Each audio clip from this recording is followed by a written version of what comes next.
My name is Joshua Kearney, and I have the pleasure of serving as the music director for the Nebraska Wind Symphony. I hope you and your loved ones are safe, happy, and healthy. As I'm sure you can imagine, the ongoing COVID-19 pandemic has significantly impacted how live music is being made and consumed. With the release of safety guidelines from the Performing Arts Aerosol Study led by the College Band Directors National Association and the National Federation of State High School Associations, the Nebraska Wind Symphony has been able to continue meeting, rehearsing, and performing using social distancing, masks, and coverings over the ends of instruments to prevent transmission of COVID-19. However, as the temperature dropped in late November and December of 2020, and people began spending more and more time indoors, the board of the Nebraska Wind Symphony elected to shift to a virtual concert cycle for January and February, meeting with special guests as part of our Staying Connected series and rehearsing and performing a brand new work commissioned by the Wind Symphony, a piece by area composer and Wind Symphony Associate Music Director Keith Michael Davis. The resulting piece, Hive, was an experiment, designed to be performable over conference software like Zoom, in person, or both simultaneously. We wanted the Wind Symphony to be able to perform music virtually so we could continue meeting together, but we also wanted to provide a much-needed resource for schools and other community music ensembles that are only meeting virtually, if at all, so that they can also continue performing. I recently sat down with composer Keith Davis over Zoom to discuss his work as a composer during COVID-19 and this piece in particular. The resulting discussion highlighted the structure of the piece, how it was written to be performable over software like Zoom, and a narrative discussion of what you might hear when listening to the piece. I hope you enjoyed this interview and the piece, Hive. So I am here with Omaha-based composer Keith Michael Davis. In addition to his work as a composer, Keith also serves as the Associate Music Director of the Nebraska Wind Symphony. Welcome, Keith. Thank you for joining me today. Sure thing. No Yeah, problem. well, we're here to primarily discuss your new work, Hive, that you wrote for the Wind Symphony. But before we really get into that, we'd like to maybe get to know you as a person a little bit. I started writing music, again, not very well, in junior high school. I took music theory as soon as I could. I've been playing and composing, ever since then. Did you have any formal training or formal education as a musician? I went to the conservatory at the University of Missouri, Kansas City. I guess go Roos if you're a Kansas City, a Go UMKC Roos, that's alum. right, Go go Roos. Roos. Hive was born out of a unique set of circumstances, and I'll turn it over to Keith here in just a moment. But we knew in around October or November that there was discussion about concern over the holidays. When you heard that we were likely going to be going virtual, and I approached you about the piece, what were some of your first thoughts? Most people who don't live in the technological world were not aware of the kind of technology it takes to communicate via conferencing software like Zoom. And so I was still learning about how that technology worked, but I could see that there were going to be some issues. And the biggest issue, and it still remains to be, is synchronization. So then comes the idea of stripping everything down. Like, I don't want chords, I don't want rhythm. What can I have? So I basically got it down to tone color, like a single pitch or maybe two, but no big chords per se. And so I got the idea, and I'm not, it's always hard to say where ideas come from, but I got the idea that a single note that could be played in a variety of ways. So it could be played tremolo, or it could be played trilled to a half step or trilled to a whole step.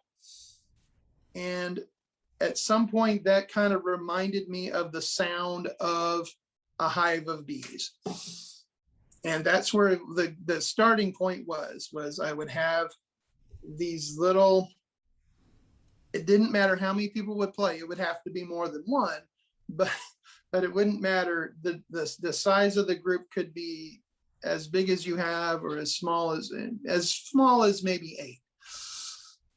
And it would be effective. It would have that kind of drony, but still intense sound to it. And so let's talk about the structure of the piece a little bit. You indicated that there would be some drama. And so our listeners can't see, or our viewers can't see the sheet music. But there are 5 primary sections of this piece, all with some text describing it. The first section is entitled Hive, which is to last between 30 and 60 seconds. The second section is Intruder. Now, you mentioned that you would add some drama, or that you added some drama into the piece, Keith. What happens between the first section, Hive, and the second section, Intruder, and then after Intruder in the third section? All right, so in order to separate the sections or announce the beginning of each section, I came upon the idea of having a little fanfare played by ideally a solo trumpet, although because of the flexible nature, it could be almost any instrument. Play a fanfare to indicate that there's an intruder, for instance, into the second section. And then the second section, well, if I describe the first section as basically a concert C, which is, as I mentioned before, played in various ways, tremolo or double-tongued or trilled. And then to increase the intensity for the second section, the pitch level is raised above the middle C, and it's divided into a second, a major second. So there's an increase in intensity with the harmonic language. There's also introduced kind of a chromatic. I don't want to say Flight of the Bumblebee, but it's not unlike Flight of the Bumblebee. I'm not saying it's not like Flight of the Bumblebee. So there's a chromatic run that kind of can be played also by if that's the player's desire. So there's increasing harmonic activity, there's increasing rhythmic activity with the addition of this run, right. And there's also an increase in volume. So that's true. Yeah. So we start the piece, Keith has marked piano and murmuring. So it's sort of a quiet hum of a hive. And as Keith mentioned, there's a signal by a solo trumpet or a lone bee to announce that the second section, called Intruder, in which the volume is raised, there's increased harmonic and rhythmic activity. It gets busier and slightly more agitated, as you write in the music, Keith. And then what happens after the bees realize there's an intruder? We have the second signal, and then we move into the third section. And the pitch is raised even more, and the interval between the two pitches is a half step instead of a whole step, which really increases the intensity and I guess the angriness of it, because it's supposed to be quite angry, quite agitated. And as I said before, these little stings that every player is, instructed to play their note and then insert these stings periodically, and so it's very agitated. I've also indicated to the percussion that they can add some sharp articulations in snare drums and suspended cymbals and that sort of thing. So after the attack lasts, and you write circa 30 seconds plus, there's a return to calm. where essentially everything dies down, the hive returns to normal, and then bees are they fly away, indicated by an ascending melodic passage. Yep. The piece was great fun. Every rehearsal was a bit of an experiment. And It so, was. can you speak to that a little bit, Keith? The one thing that our technology, and I'm hopeful that this will improve over time. The technology, as far as the volume, was never quite possible to balance the ensemble because of various devices being used. So some people had full control over their microphone, and some people had zero control over the microphone, and that made it difficult to balance the ensemble to where, and plus when you're playing online, you can't really hear what you sound like to the ensemble. So you can't make that adjustment personally either. So you just have to play and hope for the best. Another technological issue was that sometimes the microphone would cut out, probably because the processor couldn't handle all the information that was coming in. And so we had to adjust some of the solos. There are the trumpet solo, and then at the end there's a piccolo solo. And we had to adjust how those were played in order to make sure we got all or most of the notes. I thought that the piece, and maybe you and I disagree, and that's perfectly fine, but I thought that it just came off so well, maybe even more so because of the technology. So you kind of got the idea that it was artificially organic.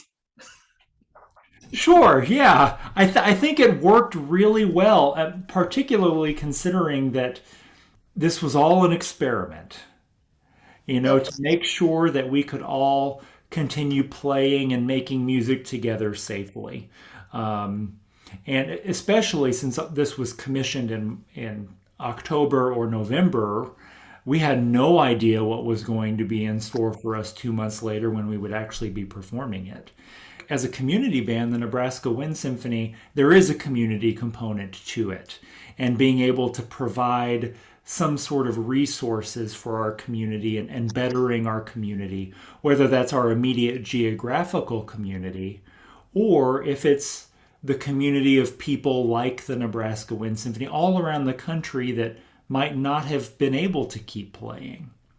And so I felt it really important that we can help. At the time this was commissioned, there were schools where they had not still played a single note. They were meeting virtually. Community bands, many of them shuttered during COVID. So the idea was that we would be able to provide something for others to use. And so, not to sound like a shameless plug, but the piece is available for sale on Sheet Music Plus. Mhm. And it was priced accordingly to make sure that as many people could access it as possible. And it's an immediate download, which has been so incredibly helpful in programming for all kinds of groups right now. Thank you so much, Keith. All right, thanks.